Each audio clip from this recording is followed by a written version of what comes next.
3:40 पर बम आया और वहां पर गिरा। বৃহস্পতিবার রাতে হঠাৎ বিস্ফোরণের শব্দে কেঁপে ওঠে কাবুলের নিস্তব্ধ শহর। একের পর এক ধুমধাম গোলাগুলির আওয়াজে শহরের মানুষের মনে ছড়িয়ে পড়ে আতঙ্ক। কি ঘটেছে আর এর পেছনে কে? তালিবান সরকারের মুখপাত্র জাবিউল্লাহ মুজাহিদ সামাজিক মাধ্যমে লেখেন, কাবুলে বিকট শব্দ শোনা গেছে, চিন্তার কিছু নেই, সব ঠিক আছে, বিষয়টি খতিয়ে দেখা হচ্ছে। এখন পর্যন্ত কোনো ক্ষয়ক্ষতির খবর নেই। তবে এই শান্ত চেষ্টা বার্তা শহরের উৎকণ্ঠা পুরোপুরি দূর করতে পারেনি। এই ঘটনার সময়টা বেশ তাৎপর্যপূর্ণ। তালিবানের পররাষ্ট্রমন্ত্রী আমির খান মুক্তাদি ভারত সফরে রয়েছেন। 2021 সালে তালিবান ক্ষমতায় ফেরার পর এটিই তাদের প্রথম ভারত সফর। একদিকে তারা ভারতের মতো প্রভাবশালী প্রতিবেশীর সঙ্গে সম্পর্ক করতে ব্যস্ত, অন্যদিকে পাকিস্তানের সঙ্গে তাদের সম্পর্ক ক্রমশ টানাপোড়েনে। পাকিস্তান অভিযোগ করছে তেহরিক-ই-তালিবানকে আফগান তালিবান সরকার আশ্রয় দিচ্ছে, তাদের মদদেই পাকিস্তানে হামলা চাচ্ছে সংগঠনটি। বিস্ফোরণের পর সামাজিক মাধ্যমে গুঞ্জন ছড়ায়, এই বিস্ফোরণের পেছনে কি তবে পাকিস্তান? অনেকে বলছেন তারা টিটিপি নেতা নূর ওয়ালি মেহসুদকে লক্ষ্য করেছে, কিন্তু তালিবান বা পাকিস্তান কেউই এ বিষয়ে মুখ খোলেনি। পাকিস্তানের এক নিরাপত্তা কর্মকর্তা নাম গোপন রেখে বলেন, খবর শুনলেও এ বিষয়ে বেশি কিছু জানে না। পাকিস্তানের জন্য 2024 ছিল রক্তাক্ত এক বছর। সহিংসতায় 2500-এর বেশি মানুষ প্রাণ হারিয়েছে। এই হামলার জন্য তারা টিটিপিকে দায়ী করে। গবেষণা সংস্থা PICSS বলছে, 2025 সালের প্রথম 9 মাসেই সহিংসতা গত বছরের মোট ক্ষয়ক্ষতির কাছাকাছি পৌঁছেছে।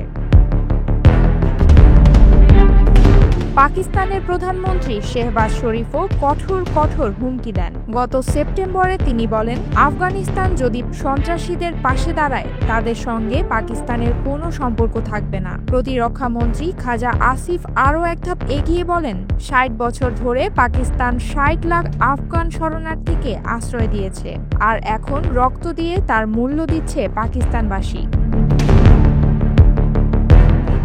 পাকিস্তান 2023 সালের নভেম্বর থেকে প্রায় 10 লাখ আফগান শরণার্থীকে জোর করে ফিরিয়ে দিয়েছে। গত ডিসেম্বরে তারা আফগানিস্তানের ভেতরে বিমান হামলাও চালায়। এই ঘটনাগুলো দুই দেশের মধ্যে অবিশ্বাসের দেয়াল আরও উঁচু করেছে। কাবুলের বিশ্লেষক তামিম বাহিস বলেন, পাকিস্তানের আগের হামলাগুলো তেমন কোনো ফল দেয়নি, বরং দুই দেশের মধ্যে দূরত্ব বাড়িয়েছে। এই বিস্ফোরণও যদি পাকিস্তানের কাজ হয়, তবে তালিবানের মধ্যে টিটিপির প্রতি সমর্থন বাড়তে পারে। এই ঘটনা পাকিস্তানের জন্য আরও বিপদ ডেকে আনবে। ইসলামাবাদের বিশ্লেষক টিপু মেহসুদ মনে করেন, এই বিস্ফোরণ পাকিস্তানের পক্ষ থেকে টিটিপি নেতাদের জন্য একটা সতর্ক বার্তা হতে পারে, কিন্তু এটা টিটিপিকে আরও আক্রমণাত্মক করে তুলতে পারে। এক সময়ের শত্রু দেশ ভারতের মতো প্রতিবেশী দেশের সঙ্গে তালিবান এখন সম্পর্ক জোরদার করছে, কিন্তু কাবুলের এই বিস্ফোরণ যেন শান্তির পথে বড় ধাক্কা। এই অঞ্চলে স্থিতিশীলতা ফিরবে কিনা তা এখন নির্ভর করছে তালিবান ও পাকিস্তানের মধ্যে আস্থা ও সহযোগিতার ওপর।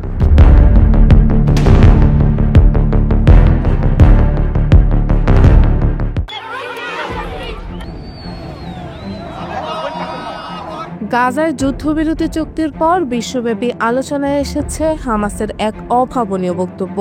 সংগঠনটি মার্কিন প্রেসিডেন্ট ডোনাল্ড ট্রাম্পের প্রশংসা করলেও প্রাক্তন ব্রিটিশ প্রধানমন্ত্রী টনি ব্লেয়ারের গাজায় কোনো ভূমিকায় তীব্র আপত্তি জানিয়েছে।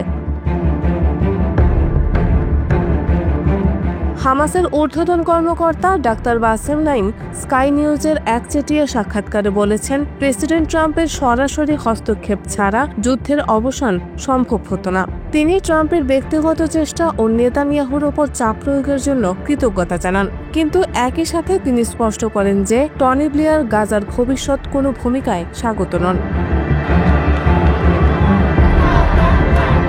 ট্রাম্পের 20 দফা পরিকল্পনায় গাজা পুনর্গঠনের জন্য একটি বোর্ড অব পিস গঠনের কথা বলা হয়েছে, যেখানে ট্রাম্প ও টনি ব্লেয়ার থাকবেন। হামাসের মুখপাত্র ওসামা হামদান কাতারের টেলিভিশনে বলেছেন, কোনো ফিলিস্তিনি এমন পরিকল্পনা মেনে নিতে পারে না। ফিলিস্তিনি কর্তৃপক্ষ সহ সব গোষ্ঠী একে প্রত্যাখ্যান করে। তিনি যোগ করেন, কেউই ম্যান্ডেট ও ঔপনিবেশবাদে ফিরে যেতে চায় না। ডাক্তার বাসেম নাইম টনি ব্লেয়ার প্রসঙ্গে বলেন, দুর্ভাগ্যজনকভাবে আমরা ফিলিস্তিনি আরব মুসলমান এবং সম্ভবত বিশ্বের অন্যরাও তার সম্পর্কে অপ্রীতিকর স্মৃতি রাখে। তিনি উল্লেখ করেন, আফগানিস্তান ও ইরাকে হাজার হাজার নিরীহ মানুষের মৃত্যুর জন্য ব্লেয়ারের ভূমিকার কথা। হামাসের রাজনৈতিক ব্যুরোর সদস্য হুসাম বাদরান ব্লেয়ারকে ফিলিস্তিনি প্রেক্ষাপটে অনাকাঙ্ক্ষিত ব্যক্তিত্ব বলে উল্লেখ করেছেন। হামাসের কর্মকর্তারা স্পষ্ট করেছেন যে তারা গাজার শাসনভার একটি ফিলিস্তিনি কর্তৃপক্ষের কাছে হস্তান্তর করতে প্রস্তুত, তবে মাঠ পর্যায়ে তাদের উপস্থিতি বজায় রাখবে। ডাক্তার নাইম বলেছেন, গাজা পরিচালনা করবে স্বাধীন ফিলিস্তিনি ব্যক্তিত্বরা, তবে কোনো আন্তর্জাতিক ট্রানজিশনাল অথরিটি, বিশেষ করে ব্লেয়ারের নেতৃত্বাধীন কোনো সংস্থাকে তারা মেনে নিতে রাজি নন। ফিলিস্তিনি কর্তৃপক্ষ ট্রাম্পের আন্তরিক ও দৃঢ় প্রচেষ্টার জন্য স্বাগত জানিয়েছে। তারা বলেছে, একটি আধুনিক গণতান্ত্রিক ও সামরিকীকরণমুক্ত ফিলিস্তিনি রাষ্ট্রে তাদের আকাঙ্ক্ষার কথা। অন্যদিকে 22টি আরব দেশ ট্রাম্পের পরিকল্পনায় সমর্থন দিয়েছে, যা মধ্যপ্রাচ্যে একটি নতুন ঐক্যের সংকেত দিচ্ছে। Unfortunately, great negotiators on the other side also, but it's something I think that will happen. Got a good chance of happening. কসোভোতে টনি ব্লেয়ারের সফল ভূমিকার কথা উল্লেখ করে বিশ্লেষকরা প্রশ্ন তুলেছেন, গাজায় তিনি একই সাফল্য পেতে পারবেন কিনা। 1999 সালে প্রেসিডেন্ট ক্লিন্টনের সাথে মিলে ব্লেয়ার কোসোভোতে ন্যাটো বিমান হামলার নেতৃত্ব দিয়ে সার্ক বাহিনীকে প্রত্যাহারে বাধ্য করেছিলেন। কসোভোতে তার নামে টনি ব্লেয়ার নামে ছেলেদের নাম রাখার প্রচলন চালু হয়েছিল, তবে গাজার পরিস্থিতি কসোভো থেকে অনেকটা জটিল ও অপ্রত্যাশিত। যুদ্ধবিরতির প্রথম পর্যায়ে সফল হলেও দ্বিতীয় পর্যায়ে হামাসের নিরস্ত্রীকরণ ও গাজার ভবিষ্যৎ শাসন নিয়ে মতপার্থক্য রয়েছে। ট্রাম্প বলেছেন, দ্বিতীয় পর্যায়ে নিরস্ত্রীকরণের বিষয় থাকবে, তবে হামাস এ বিষয়ে নিশ্চুপ থাকছে। বিশেষজ্ঞরা মনে করেন, এই মতবিরোধ ভঙ্গুর যুদ্ধবিরতিকে হুমকির মুখে ফেলতে পারে। গাজায় শান্তি প্রতিষ্ঠার জন্য ফিলিস্তিনি জনগণের আত্মনিয়ন্ত্রণের অধিকার ও আন্তর্জাতিক আইনের প্রতি সম্মান দেখানো জরুরি। হামাসের ট্রাম্প প্রশংসা ও ব্লেয়ার বিরোধিতা এই জটিল সমীকরণে নতুন মাত্রা যোগ করেছে।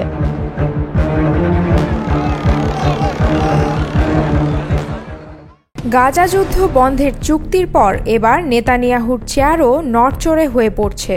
আন্তর্জাতিক বিশ্লেষকরা মনে করছেন, এবার ক্ষমতা হারাতে পারেন ইসরায়েলি প্রধানমন্ত্রী।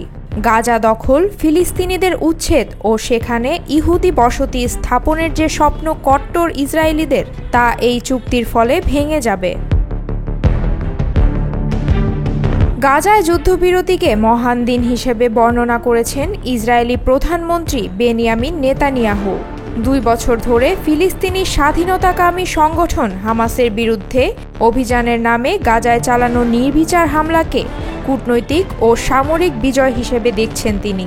তবে বিশ্ব নেতাদের চাপ, বিশেষ করে ট্রাম্পের হস্তক্ষেপে গাজায় যুদ্ধবিরতিতে বাধ্য হওয়াকে আন্তর্জাতিক কূটনীতিকরা নেতানিয়াহুর বিশাল পরাজয় হিসেবে দেখছেন। যুক্তরাষ্ট্রের মধ্যস্থতায় গাজা যুদ্ধবিরতি চুক্তিকে ইসরায়েলি সমাজের প্রায় সবাই সমর্থন করেছেন, তবে প্রধানমন্ত্রী নেতানিয়াহুর চরম ডানপন্থী জোটসঙ্গীরা তীব্র আপত্তি জানিয়েছেন। তারা তাদের অসন্তোষের কথা সরাসরি বলে দিয়েছেন, কারণ এই যুদ্ধবিরতির প্রথম ধাপের শুরু অনুযায়ী ইসরায়েলকে প্রায় 2000 ফিলিস্তিনি বন্দীকে মুক্তি দিতে হবে। এর মধ্যে 250 জন সন্ত্রাসবাদ সংশ্লিষ্ট অভিযোগে যাবজ্জীবন কারাদণ্ড ভোগ করছেন। ইসরায়েলের কট্টর জাতীয়তাবাদীদের জন্য আরও উদ্বেগের বিষয় হলো তাদের দীর্ঘদিন ধরে গাজা দখল, ফিলিস্তিনিদের উচ্ছেদ ও সেখানে ইহুদি বসতি স্থাপনের যে স্বপ্ন, তা এই চুক্তির ফলে ভেঙে যাবে। কারণ চুক্তি অনুযায়ী ইসরায়েলকে গাজায় ধ্বংসাত্মক ঘাতক সামরিক অভিযান স্থায়ীভাবে বন্ধ করতে হবে। এছাড়া হামাসকে পুরোপুরি নিরস্ত্রীকরণ বা ধ্বংস করা সম্ভব হয়নি।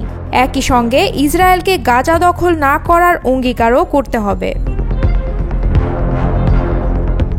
যুক্তরাষ্ট্রের চাপে পড়ে নেতানিয়াহুর যুদ্ধবিরতিতে রাজি হওয়ার বিষয়টি এখন তার জন্য বড় ধরনের রাজনৈতিক ঝুঁকি তৈরি করেছে।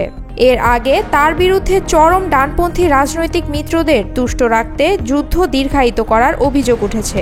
এখন যুদ্ধবিরতি চুক্তির ফলে চরম ডানপন্থীদের সমর্থন হারাতে পারেন তিনি। এ সমর্থনের ওপর নির্ভর করেই তিনি 2023 সালের 7 অক্টোবর হামাসের হামলার পর থেকে সরকার টিকিয়ে রেখেছেন। গতকাল শুক্রবার ভোরে ইসরায়েলের মন্ত্রিসভায় যুদ্ধবিরতির প্রস্তাব সহজেই পাশ হয়েছে, তবে এর বিরোধিতা করেছে ডানপন্থীরা। মার্কিন প্রেসিডেন্ট ডোনাল্ড ট্রাম্পের 20 দফা পরিকল্পনায় পুরো যুদ্ধ বন্ধ ও মধ্যপ্রাচ্যে স্থায়ী শান্তি প্রতিষ্ঠার একটি সামগ্রিক চুক্তির ধারণা হয়েছে। কিন্তু নেতানিয়াহু জোর দিয়ে বলেছেন, এই চুক্তির কেবল প্রথম ধাপ নিয়েই সমঝোতা হয়েছে, অর্থাৎ জিম্মিদের বিনিময়ে বন্দি বিনিময় এবং ইসরায়েলি সেনাদের আংশিক পুনর্বিন্যাস, এর বেশি কিছু নয়। যুক্তরাষ্ট্রের প্রেসিডেন্টের পরিকল্পনায় যেসব ভবিষ্যৎ ধাপ রয়েছে তার মধ্যে রয়েছে ইসরায়েলের সম্পূর্ণ সেনা প্রত্যাহার, হামাসের নিরস্ত্রীকরণ এবং গাজা পরিচালনার জন্য আন্তর্জাতিক পক্ষ ও ফিলিস্তিনিদের নিয়ে গঠিত একটি বিকল্প কমিটি। এগুলোর বিষয়ে এখনও কোনো আলোচনাই শুরু হয়নি। নেতানিয়াহুর সবচেয়ে গুরুত্বপূর্ণ আন্তর্জাতিক মিত্র প্রেসিডেন্ট ট্রাম্প গত সপ্তাহে স্পষ্ট করে বলেন, গাজা যুদ্ধে তার ধৈর্য কমে এসেছে এবং তিনি এটিকে শেষ করার চেষ্টা করছেন। ট্রাম্পের চাপের মুখে নেতানিয়াহুকে যুদ্ধবিরতি মানতে বাধ্য হতে হয়েছে। তবে নেতানিয়াহুর ঘনিষ্ঠরা যুক্তি দেন, নেতানিয়াহু নিজেও কোনো না কোনোভাবে যুদ্ধ শেষ করতে প্রস্তুত ছিলেন। পরিস্থিতি অনুযায়ী জোট ভেঙে আগাম নির্বাচন দিতে হলেও তিনি যুদ্ধ শেষ করতে চাইছিলেন। এর কারণ নেতানিয়াহু এ সময়টাকেই যুদ্ধ শেষ করার জন্য সঠিক বলে মনে করছিলেন। নেতানিয়াহুর সঙ্গে আগে কাজ করা রাজনৈতিক কৌশলবিদ নাদাফ বলেছেন, এখন সরে আসার সময় যথাযথ ছিল, কারণ সৌদি আরবের মতো দেশগুলোর সঙ্গে ভবিষ্যতের সম্পর্ক স্বাভাবিক করার চুক্তি এবং ট্রাম্পের ইসরায়েল সফরের বিষয়গুলো এর মধ্যে অন্তর্ভুক্ত রয়েছে। চুক্তির সমর্থনে বিবৃতি দেওয়া বিরোধী নেতারা এখন দ্বিতীয় ধাপ বাস্তবায়নের অপেক্ষায় রয়েছেন। চুক্তি দ্বিতীয় ধাপে গেলে এবং ইসরায়েল সেনা সরিয়ে নিলে নেতানিয়াহুর জোট সরকার ভেঙে যাবে এবং নেতানিয়াহুর ক্ষমতায় থাকার সুযোগ বন্ধ হয়ে যাবে।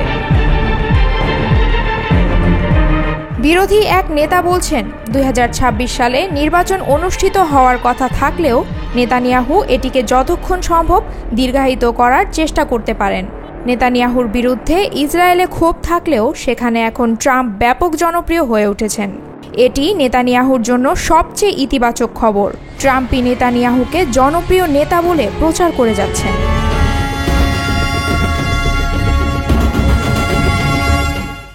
গাজা যুদ্ধবিরতির একদিনের মধ্যেই লেবাননে ভয়াবহ হামলা চালালো ইসরায়েলি সামরিক বাহিনী, যা নতুন যুদ্ধের উস্কানি হিসেবে ইতোমধ্যেই সারা বিশ্বে বহুল আলোচিত খবর। আবারও সমালোচিত যুদ্ধবাজ ইসরায়েল। বহুকাঙ্ক্ষিত হামাস ও ইসরায়েলের গাজা যুদ্ধ শেষ হলেও ইসরায়েল এখনও যুদ্ধের মানসিকতা থেকে বের হতে পারছে না। ট্রাম্পের 20 দফা শান্তি চুক্তি অনুযায়ী হামাস ও ইসরায়েল যুদ্ধবিরতিতে সম্মত হয়, যেখানে মধ্যস্থতাকারী হিসেবে ভূমিকা পালন করে মিশর, কাতার ও তুরস্ক। গাজা উত্তেজনার ছায়ায় গত শনিবার ভোরে দক্ষিণ লেবাননের আল এনসাইলে ব্যাপক ইসরায়েলি বিমান হামলা চালানো হয়। প্রাথমিক ক্ষয়ক্ষতির খবরে জানা যায়, এই হামলায় 1 জন নিহত ও 7 জন আহত হয়েছেন। হামলার কারণ হিসেবে ইসরায়েলি সেনাবাহিনী এক বিবৃতিতে জানিয়েছে, তারা এমন একটি স্থানে হামলা চালিয়েছে যেখানে জঙ্গি হিজবুল্লাহ সংগঠনের যন্ত্রপাতি পুনরায় ব্যবহারের জন্য সংরক্ষিত ছিল। তারা আরও জানায়, দক্ষিণ লেবাননের এইসব এলাকায় তারা সন্দেহভাজন ব্যক্তিদের উপস্থিতি দেখতে পায়। লেবাননের প্রেসিডেন্ট জোসেফ খলিল আউন এই হামলার নিন্দা জানিয়েছেন। তিনি বলেন, আবারও দক্ষিণ লেবাননের বেসামরিক স্থাপনাগুলো ইসরায়েলের হামলার শিকার হলো, যার কোনো যুক্তি বা কারণ নেই। তিনি আরও বলেন, ইসরায়েলি সেনারা এখনও লেবাননের কিছু সীমান্তবর্তী এলাকায় অবস্থান করছেন, যেখান থেকে তারা ড্রোন নজরদারি চালাচ্ছেন। গাজায় যুদ্ধবিরতির পর এমন হামলা অত্যন্ত নিন্দনীয় বলে মত দিচ্ছে বিশ্লেষকরা। 2024 সালের নভেম্বরে যুক্তরাষ্ট্রের মধ্যস্থতায় ইসরায়েল ও হিজবুল্লাহর মধ্যে যুদ্ধবিরতি চুক্তি স্বাক্ষরিত হয়। চুক্তির শর্তে বলা ছিল, কোনো পক্ষই একে অপরের ওপর হামলা করবে না। ইসরায়েলের এই হামলা চুক্তিকে লঙ্ঘন করেছে বলে অভিযোগ উঠেছে। এই হামলার বিষয়ে হিজবুল্লাহ এখনও মন্তব্য করেনি।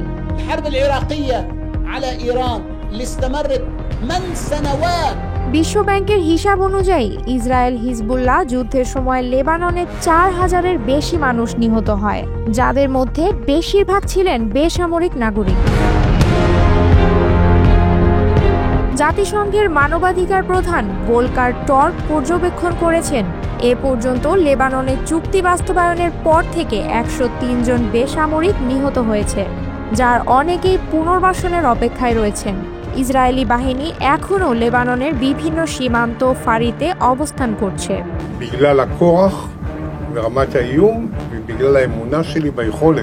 এই ঘটনাটি মধ্যপ্রাচ্যের সংঘাতের বৃহত্তম আঞ্চলিক প্রভাবের উপর নতুন করে প্রশ্ন তুলেছে। আবারও কি ইসরায়েল লেবানন সীমান্তে যুদ্ধের পূর্ণাঙ্গ আশঙ্কা বাড়িয়ে দিয়েছে? এর ফলে মধ্যপ্রাচ্যের অবস্থা অস্থিতিশীল হয়ে উঠতে পারে বলে আশঙ্কা করছেন বিশেষজ্ঞরা।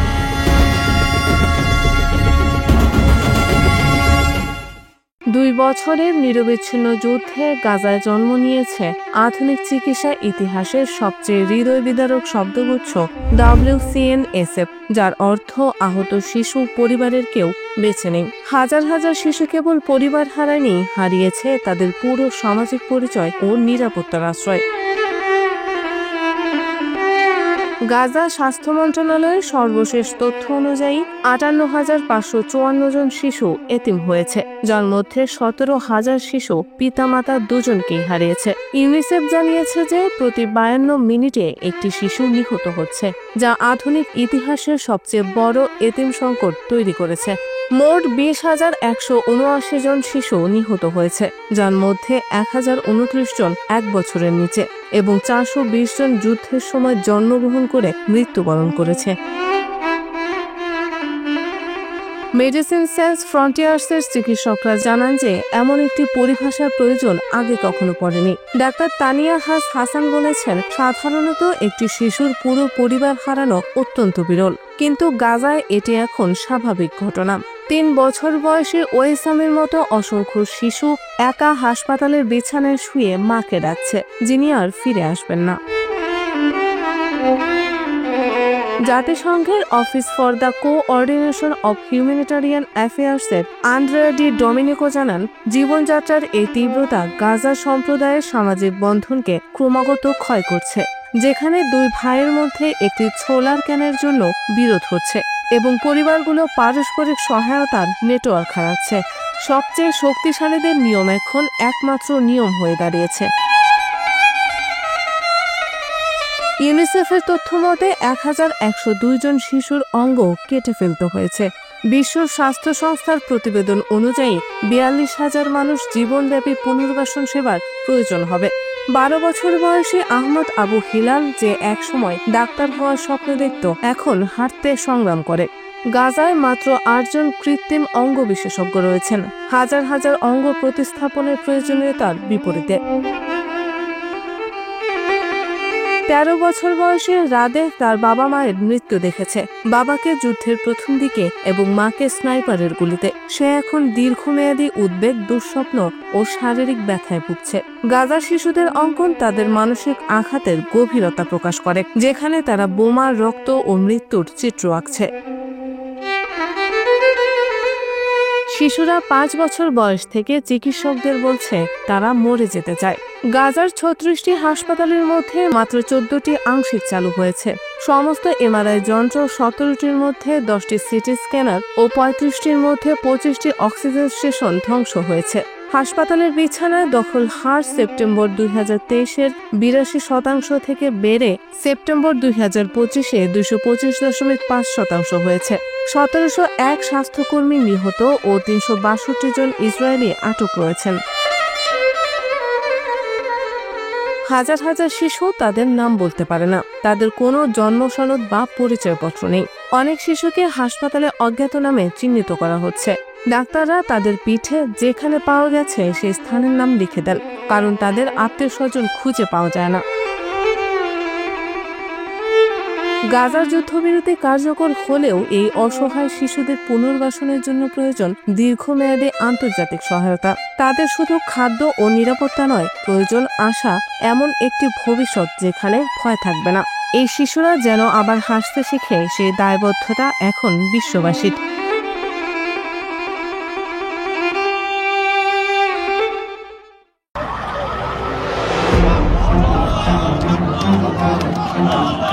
ধুলো ধোঁয়ায় ঢাকা গাজার রণাঙ্গনে এক ঝলক আলোর আভাস।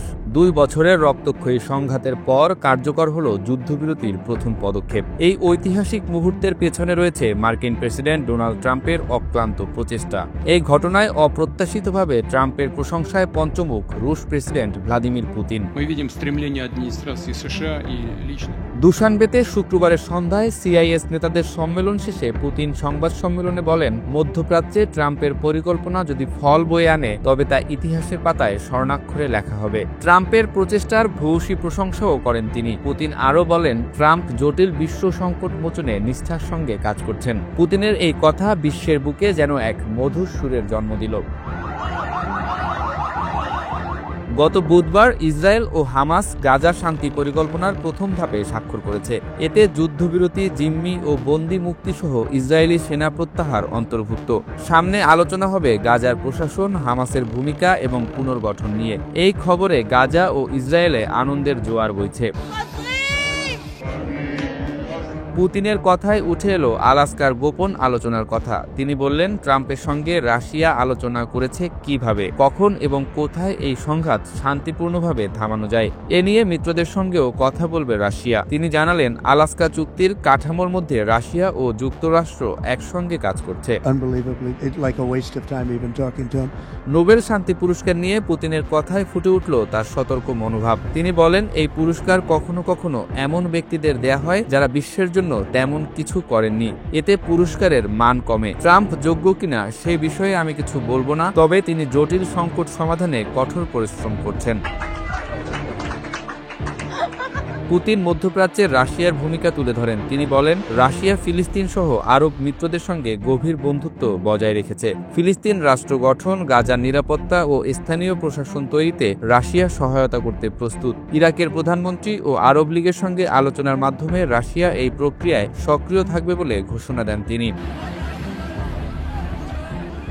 ট্রাম্পের উদ্যোগকে সমর্থন করে রাশিয়া। শান্তি প্রক্রিয়ায় বাধা নয়, বরং এটিকে এগিয়ে নিতে চায় রুশ কর্তৃপক্ষ।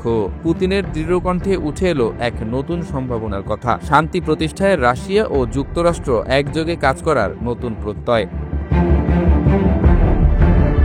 বিশেষজ্ঞদের মতে এই যুদ্ধবিরতি গাজায় শান্তি প্রতিষ্ঠার পথে একটি গুরুত্বপূর্ণ পদক্ষেপ। তবে গাজার প্রশাসনিক ব্যবস্থা ও হামাসের ভবিষ্যৎ নিয়ে আলোচনা এখনো বড় চ্যালেঞ্জ। রাশিয়া ও যুক্তরাষ্ট্রের সমন্বিত প্রচেষ্টায় এই পথ কতটা সুগম হবে তা নির্ভর করছে আগামী দিনের আলোচনার উপর।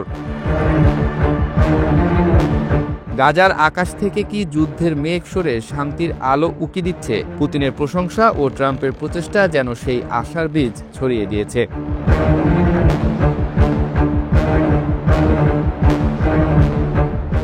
Unfortunately, great negotiators on the other side also. But it's something I think that will happen, got a good chance of happening.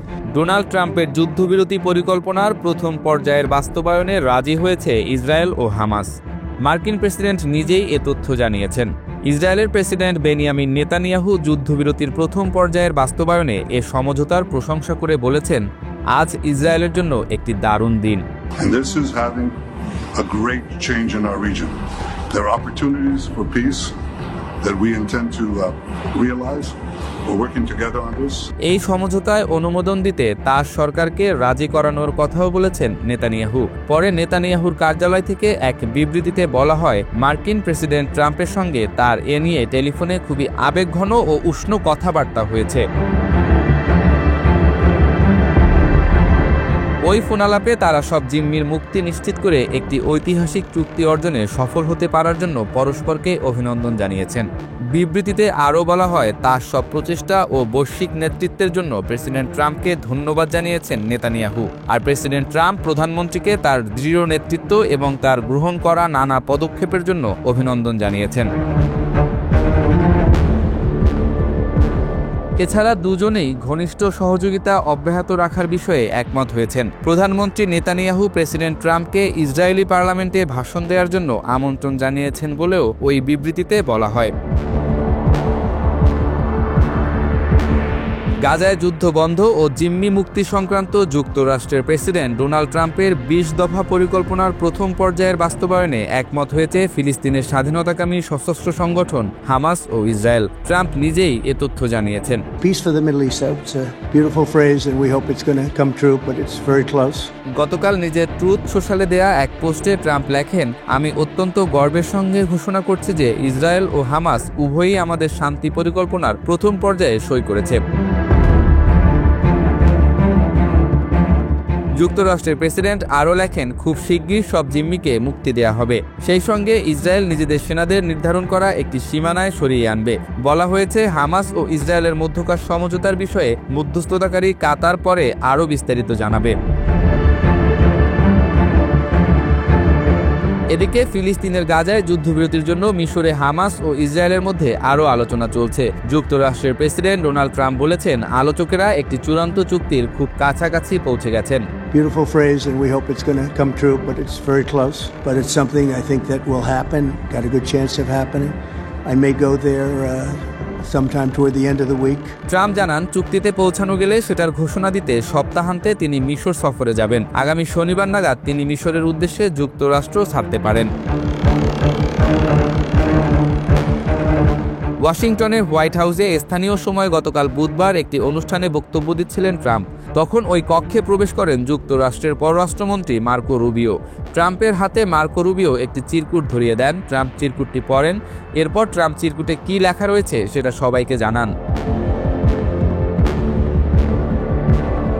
Trump বলেন, পররাষ্ট্রমন্ত্রী মাত্রই আমাকে একটি নোট দিলেন। আমরা মধ্যপ্রাচ্যে একটি চুক্তির খুব কাছাকাছি পৌঁছে গেছি। তাদের খুব শিগগির আমাকে প্রয়োজন হবে।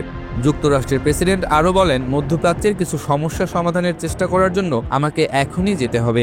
Yeah, I was just given a note by the Secretary of State saying that we're very close to a deal in the Middle East and they're going to need me pretty quickly. White হাউসের পক্ষ থেকে বলা হয়েছে, ওয়াশিংটনের Walter read medical সেন্টারে আগামীকাল শুক্রবার সকালে পূর্ব নির্ধারিত বার্ষিক স্বাস্থ্য পরীক্ষায় অংশ নেবেন প্রেসিডেন্ট ট্রাম্প। এরপর তিনি মিশরে যেতে পারেন।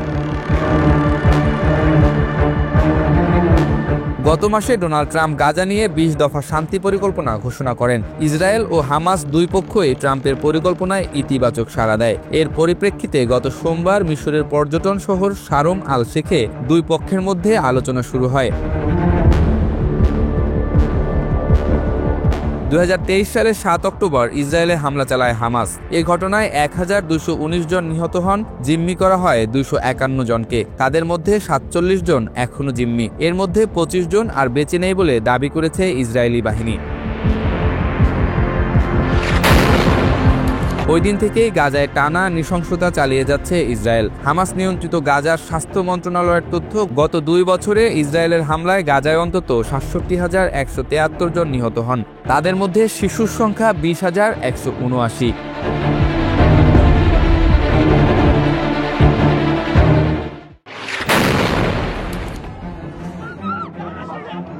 2 বছরের রক্তক্ষয়ী সংঘাতের পর গাজায় শান্তির নতুন দিগন্ত। ইসরায়েলের মন্ত্রিসভা বৃহস্পতিবার যুদ্ধবিরতি ও জিম্মি বিনিময় চুক্তির প্রথম ধাপ অনুমোদন করেছে। ইসরায়েলি প্রধানমন্ত্রী বেনিয়ামিন নেতানিয়াহু মার্কিন প্রেসিডেন্ট ডোনাল্ড ট্রাম্পের প্রতি কৃতজ্ঞতা জানিয়ে বলেন, ট্রাম্পের অসাধারণ মধ্যস্থতা ছাড়া এই অগ্রগতি সম্ভব হতো না।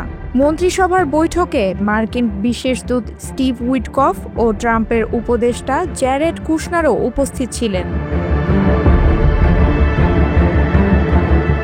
নেতানিয়াহু জানান, আমাদের লক্ষ্য ছিল জীবিত ও মৃত সব জিম্মিকে ফিরিয়ে আনা। আমরা এখন সেই লক্ষ্যের দ্বারপ্রান্তে। ট্রাম্প, উইটকফ ও কুশনারের অক্লান্ত প্রচেষ্টায় হামাস এই চুক্তিতে রাজি হয়েছে। These are momentous days, but they're also touched by tragedy. Jared Kushner বলেন, জিম্মিদের মুক্তি প্রেসিডেন্ট ট্রাম্পের শীর্ষ অগ্রাধিকার ছিল। ইসরায়েলি সেনার সাহসিকতা এবং নেতানিয়াহুর কঠোর আলোচনা এই সাফল্য এনেছে। মার্কিন বিশেষ দূত স্টিভ উইটকফ নেতানিয়াহুর নেতৃত্বের প্রশংসা করে বলেন, তিনি জানতেন কখন কঠোর হতে হবে, কখন নমনীয়। এই দৃঢ়তাই হামাসকে চুক্তিতে বাধ্য করেছে। চুক্তি অনুযায়ী ইসরায়েল 24 ঘন্টার মধ্যে নির্ধারিত সীমানা থেকে সেনা প্রত্যাহার করবে। পরবর্তী 72 ঘন্টায় হামাস সব ইসরায়েলি জিম্মিকে মুক্তি দেবে। বিনিময়ে মুক্তি পাবে শতাধিক ফিলিস্তিনি বন্দী। কাতার, মিশর ও তুরস্কের মধ্যস্থতায় এই চুক্তি সম্পন্ন হয়েছে। চুক্তি ঘোষণার পর ইসরায়েল ও গাজায় উচ্ছ্বাস প্রকাশ পেয়েছে। নেতানিয়াহু বলেন, আজ ইসরায়েলের জন্য এক মহান দিন। ট্রাম্প ঘোষণা দেন, শিগগিরই সব জিম্মি মুক্তি পাবে এবং এটিকে অভূতপূর্ব সাফল্য হিসেবে আখ্যা দেন। হামাস কাতার, মিশর ও তুরস্কের মধ্যস্থতার প্রশংসা করেছে। তারা জানিয়েছে, ইসরায়েল যেন চুক্তির শর্ত যথাযথভাবে পালন করে তা নিশ্চিত করতে বিশ্ব শক্তির ভূমিকা প্রয়োজন। 2 বছরের ধ্বংসযজ্ঞের পর এই যুদ্ধবিরতি মধ্যপ্রাচ্যে নতুন আশা জাগিয়েছে। তবে বিশেষজ্ঞরা মনে করেন, গাজার প্রশাসনিক কাঠামো ও হামাসের ভবিষ্যৎ নিয়ে আলোচনা এখনো বড় চ্যালেঞ্জ। টেকসই শান্তি নির্ভর করবে চুক্তির পরবর্তী ধাপগুলোর সফল বাস্তবায়নের ওপর। এই চুক্তি মধ্যপ্রাচ্যে মার্কিন কূটনীতির পুনরুত্থানের প্রতীক। ট্রাম্প প্রশাসনের এই অর্জন মার্কিন প্রভাব পুনরুদ্ধারে গুরুত্বপূর্ণ পদক্ষেপ হিসেবে বিবেচিত হচ্ছে।